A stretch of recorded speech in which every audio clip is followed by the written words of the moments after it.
The CEO just returned to the country with his 5-year-old son. Unexpectedly, while making a phone call, he was knocked over by a woman. By the time the woman realized what had happened, she hurriedly apologized to the CEO for her mistake. However, the CEO's phone was also broken. The woman said she would cover the cost of repairing the phone. Then she took out a wad of cash from her handbag. She stuffed it along with her business card into the CEO's hand. She told the CEO to contact her anytime if there was anything. As soon as she finished speaking, the woman hurriedly left with her luggage. Unexpectedly, the CEO's son quietly followed the woman. By the time the bodyguard noticed the boy was missing, the boy had already disappeared with the woman. The woman had just left the airport when she realized someone was following her. The boy quickly came out. He explained to the woman that he had just gotten lost. Just as the woman was planning to take the boy to the airport's broadcast room for help, unexpectedly, at that moment, the CEO arrived with his bodyguards. The CEO misunderstood that the woman was a child trafficker, so he immediately ordered his bodyguards to restrain the woman. No matter how the boy tried to explain to the CEO that it was a misunderstanding,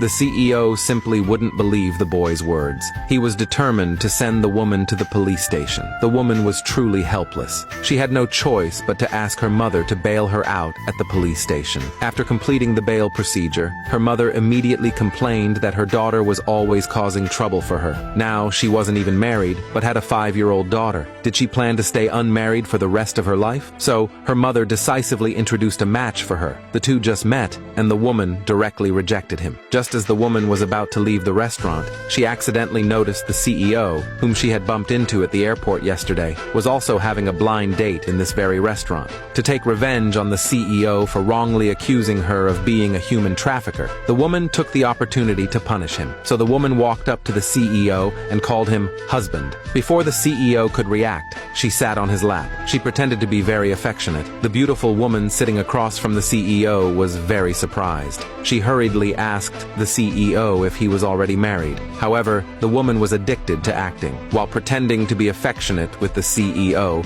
she complained to the woman across from them. She claimed that the woman was from a wealthy family and could never understand the struggles of poor girls like herself.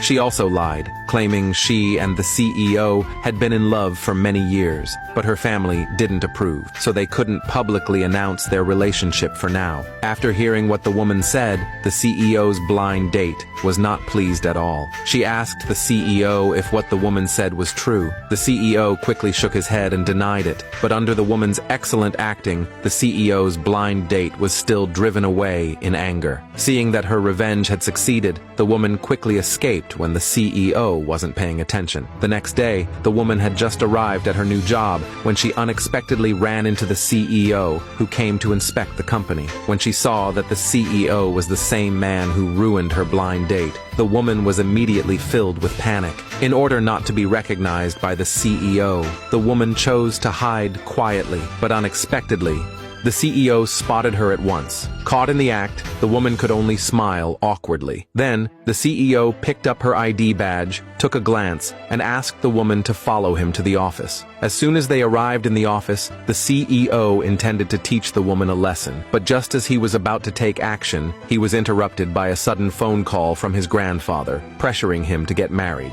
Taking advantage of the CEO's phone call, the woman quickly escaped from the office. By noon, the woman went to the cafeteria to have lunch, and unexpectedly ran into the boy from earlier. When she learned that the boy hadn't eaten yet, the woman hurriedly brought him some food. However, just at that moment, the CEO's ex-girlfriend heard that the CEO was getting close to the woman. So the ex-girlfriend came to cause trouble for the woman. When the boy saw the woman being bullied, he immediately stood up to support her. Seeing this, the ex-girlfriend flipped the woman's meal tray over. She angrily scolded the woman for daring to kidnap the CEO's son. Then, she grabbed the boy and tried to pull him to her side, but the CEO rushed over. He questioned them about what was going on. The ex-girlfriend spoke first. She not only accused the woman of misusing the company meal card, but also falsely claimed that the woman made the boy call her Mom. Fortunately, the boy explained everything that had happened to the CEO. The CEO scolded his ex-girlfriend and then took the woman and the boy back to the office. The boy claimed that everything that happened in the cafeteria was his fault. fault. He asked the CEO not to punish the woman. If anyone should be punished, it should be him. The woman couldn't allow a child to take the punishment for her, so she immediately stepped forward and said it was her fault for not explaining clearly, and that this was the cause of the CEO's ex-girlfriend's misunderstanding. Seeing the two of them argue over whose fault it was,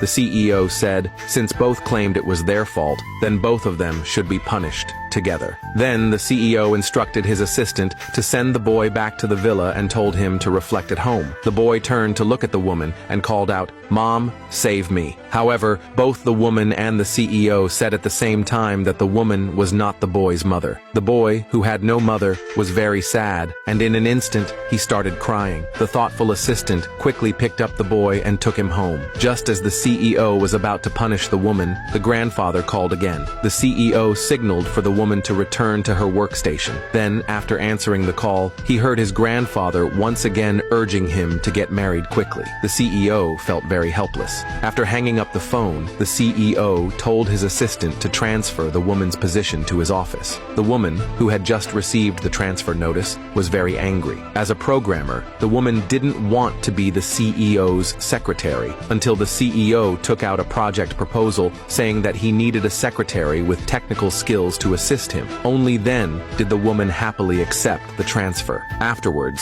during the time they spent together, the CEO inexplicably started developing feelings for the woman. Watching the woman work in a daze, the CEO's face was filled with affection. He even carried the sleeping woman to the sofa to let her rest. Unexpectedly, the woman ended up hugging the CEO tightly without letting go. When the woman woke up, she saw that she was still holding on to the CEO. She immediately felt that something was not right. The woman initially wanted to quietly leave before the CEO woke up, but in her distraction, she accidentally kissed the CEO on the lips.